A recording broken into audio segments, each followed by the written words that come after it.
Captain Maureen Bannon joining us.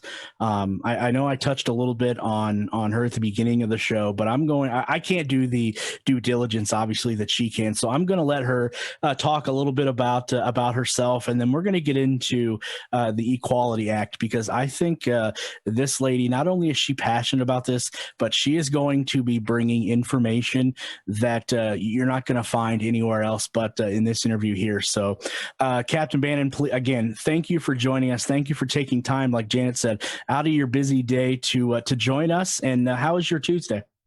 It's great. Thank you guys for having me.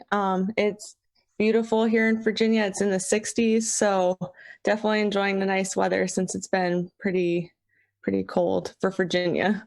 Welcome. I'm so excited you're here. Thank you guys for having me.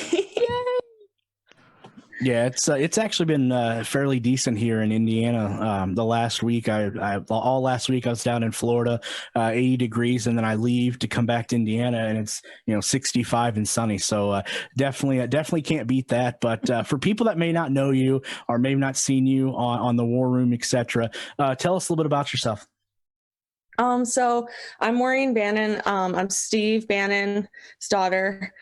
I have been on the War Room on his podcast and a few other shows talking a lot about the Equality Act. I was a Division I athlete.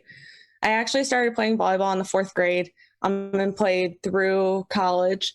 So the Equality Act and the impact it has on women's sports are very near and dear to my heart. I was recruited by all three major service academies. I ended up picking West Point. I graduated from there in 2010, and then I served almost 9 years, a couple months shy of 9 years in the Army, and I got out in May of 2019, and I am doing logistics on the civilian side while also getting very passionate and very deep into the political world. So I'm very excited to be here with you guys. First of all, let me thank you for your service. Thank you. Absolutely. Yeah, so I agree with Janet 100%. You talk about being a volleyball player since you were 4, and being as skilled as you are at that. I've never played a match of volleyball my whole life, so I'm a football guy, so it was kind of tough. I love volleyball. It was kind of tough in the fall, obviously. But let people lay the reasoning out as to this Equality Act. Why it's terrible for America altogether. So if the Equality Act is passed in the Senate, it will basically get rid of women's sports as we know it. So right now, at the high school level, a transgender female, so a biological male, all they have to do is self-identify or tell the guidance counselor or anything like that they identify as a male. And as long as that school is getting government funding, they have to be allowed to try out for a women's team, and they can eventually take a spot for a female, a biological female that has worked, from elementary school, middle school up to earn that spot.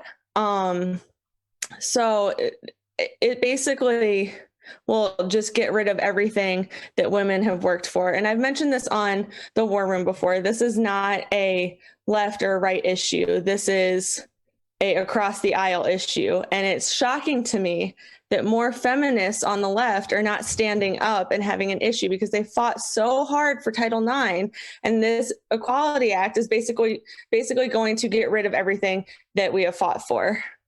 Exactly. Where are the women? Where are they in this fight? They're nowhere to be found. And not to mention, you're talking about from the age of 4 years old, you've put in a ton of hours. And some of these teams are traveling teams. So family has been packed up and traveled to play some of these sports. And, what is it going to do to the scholarship situation as well for these women who are counting on these scholarships moving forward?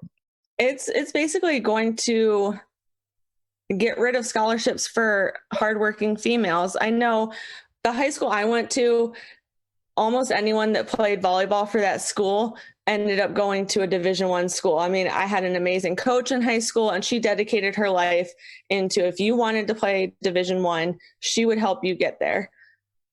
So for me, I knew that the effort I put in was going to work out like I